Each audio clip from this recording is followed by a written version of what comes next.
Assalamualaikum warahmatullahi ta'ala wabarakatuh. Alhamdulillahirabbil alamin, hamdan syukurillah, amma ba'du. Bismillahirrahmanirrahim. Alhamdulillahilladzi ahyana ba'dama wa ata amana wa ilaihin nusyur. Oke. Kita langsung saja hari ini tentang Nabi Ibrahim alaihi salam.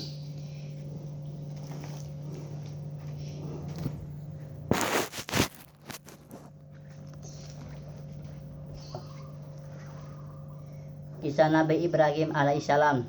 Nabi Ibrahim alaihissalam dilahirkan pada tahun 2295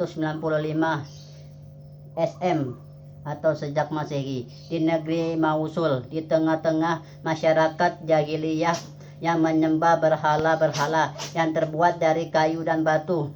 Ayah beliau bernama Azar yang merupakan seorang seniman yang ahli membuat patung-patung tersebut. Beliau juga masih keturunan dari Sam bin Nuh yang merupakan anak dari Nabi Nuh alaihissalam. Pada masa itu negeri Mausul dikuasai oleh Raja Namrud yang sombong dan angkuh.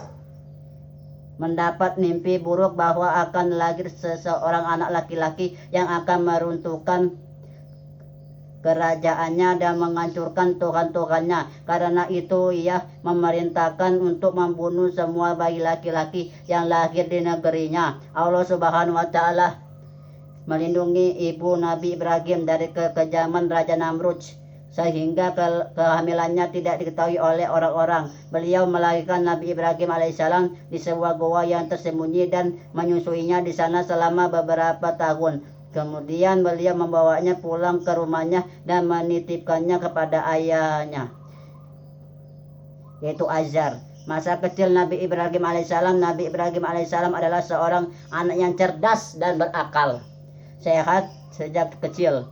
Beliau selalu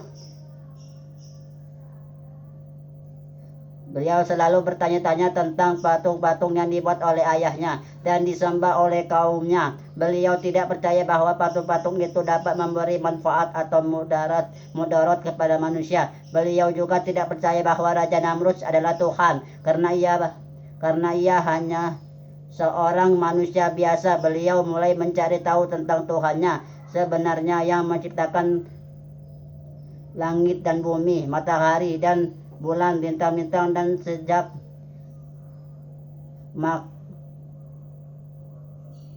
makhluk. Beliau mengamati alam semesta dengan teliti dan mendapati bahwa semua ciptaan Allah Subhanahu wa Ta'ala bersifat fana dan berubah-ubah. Beliau menyadari bahwa Tuhannya adalah satu, yaitu Allah Subhanahu wa Ta'ala yang tidak beranak dan tidak pula diperanakan. Tidak ada sesuatu yang serupa dengannya dan dia maha kuasa atas segala sesuatu. Beliau mulai mengatakan kebenaran tentang hidupnya di hadapan ayahnya dan kaumnya. Beliau menasehati mereka agar meninggalkan penyembahan berhala-berhala yang tidak dapat mendengar, melihat atau bergerak. Beliau juga menantang Raja Namrud untuk membuktikan kekuasaannya sebagai Tuhan. Namun ayahnya dan kaumnya tidak mau mendengarkan nasihat Nabi Ibrahim alaihissalam. Bahkan marah dan mengancamnya. Ujian Nabi Ibrahim alaihissalam mendapat banyak ujian dari Allah Subhanahu wa Ta'ala dalam perjuangannya menyebarkan risalah tauhid, yaitu ujian api. Ketika Nabi Ibrahim alaihissalam menghancurkan semua patung-patung di kuil kaumnya kecuali patung terbesar, sebagai bukti bahwa patung-patung itu tidak berdaya. Kaumnya marah besar dan memutuskan untuk membakar Nabi Ibrahim alaihissalam hidup di dalam api yang besar. Namun Allah Subhanahu wa Ta'ala menyelamatkan beliau dengan menjadikan api itu dingin dan damai bagi beliau. Lalu selanjutnya yaitu ujian hijrah. Ketika Nabi Ibrahim alaihissalam tidak berhasil mengajak kaumnya beriman kepada Allah Subhanahu wa Ta'ala, beliau memutuskan untuk hijrah meninggalkan negerinya bersama istrinya Sarah dan keponakannya Lut. beliau berkelana ke berbagai negeri seperti Mesir, Palestina, Suriah hingga ke Mekah. Ujian istri kedua, ketika Nabi Ibrahim alaihissalam dan istrinya Sarah berada di Mesir, mereka bertemu dengan Raja Fir'aun yang terpesona oleh kecantikan Sarah. Raja Fir'aun ingin mengambil Sarah sebagai istrinya, tetapi Allah Subhanahu wa taala melindungi Sarah dengan mengirimkan malaikat Jibril yang menampar Raja Fir'aun setiap kali ia mendekati Sarah. Raja Fir'aun melepaskan Sarah dan memberinya seorang budak perempuan bernama Hajar sebagai hadiah. Sarah kemudian menyerahkan Hajar kepada Nabi Ibrahim alaihissalam sebagai istri keduanya. Ujian anak, yaitu ketika Nabi Ibrahim alaihissalam sudah tua dan belum memiliki anak, Allah Subhanahu wa taala mengaruniakan beliau seorang anak laki-laki dari istrinya Hajar yang bernama Ismail. Nabi Ibrahim alaihissalam sangat bahagia dan bersyukur atas nikmat Allah Subhanahu wa taala. Namun Allah Subhanahu wa taala kemudian memerintahkan beliau untuk mengorbankan anaknya Ismail sebagai ujian bagi keimanannya. Nabi Ibrahim alaihissalam dan Ismail pun bersedia menaati perintah Allah Subhanahu wa taala dengan penuh kesabaran dan ketawakalan.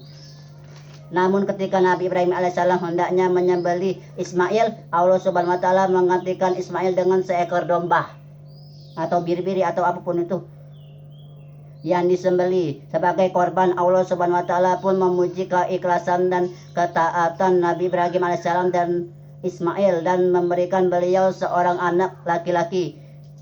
Ia dari istrinya Sarah yang bernama Ishak. Ujian pembangunan Ka'bah, ketika Nabi Ibrahim alaihissalam dan Ismail sudah dewasa, Allah Subhanahu wa taala memerintahkan mereka untuk membangun Ka'bah di Mekah sebagai rumah ibadah pertama bagi umat manusia. Nabi Ibrahim alaihissalam dan Ismail pun bekerja keras untuk mengumpulkan batu-batu dan menempatkannya sesuai dengan petunjuk Allah Subhanahu wa taala. Setelah Ka'bah selesai dibangun, Allah Subhanahu wa taala memerintahkan Nabi Ibrahim alaihissalam untuk menyeru manusia untuk datang berhaji ke Ka'bah. Nabi Ibrahim alaihissalam pun menaati perintah Allah Subhanahu wa taala dengan mengumandangkan azan yang didengar oleh seluruh makhluk di bumi dan langit. Sejak saat itu Ka'bah menjadi tempat suci bagi umat Islam yang datang dari berbagai penjuru dunia. Dan akan kita lanjutkan di part kedua. Itu saja. Wassalamualaikum warahmatullahi wabarakatuh.